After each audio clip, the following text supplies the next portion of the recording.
మనకు అత్యంత తక్కువ ఖర్చుతోటి భారతదేశంలో ఇంత తక్కువ ఖర్చుతోనే 30 టీఎంసీల నీళ్లు తీసుకెళ్లడానికి ఎక్కడా ప్రాజెక్టు లేదు.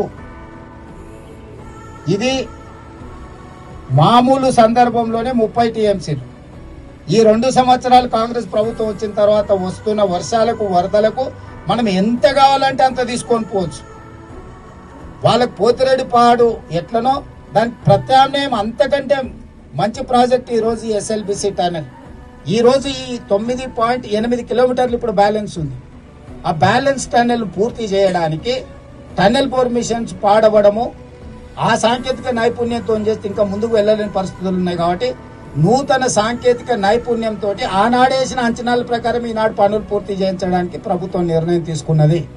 వారు నల్గొండ జిల్లాకు ప్రాతినిధ్యం వహిస్తూ నేను మహబూబ్నగర్ జిల్లాకు ముఖ్యమంత్రిగా, నేను సాగునీటి పారుదల శాఖ మంత్రిగా, వారు కోమటిరెడ్డి గారు ఉండి మా జీవితకాలం తరతరాలుగా మాకు ఉపయోగపడే ప్రాజెక్టును మేము పూర్తి చేయకపోతే ఈ ప్రాంత ప్రజలు మమ్మల్ని క్షమిస్తారా? ఈ ప్రజలకు ఈ ప్రాజెక్టును పూర్తి చేయకపోతే మాకు ఈ అధికారం ఉండి ప్రయోజనం ఏమైనా ఉందా? కాబట్టి వాళ్ళు ఎలాంటి చిల్లర మల్లర మాటలు మాట్లాడి ఏం ఆరోపణలు చేసినా నిలబడి ఎదుర్కోదలుచుకున్నాము. ఈ ప్రాజెక్టును పూర్తి చేయదలుచుకున్నాము.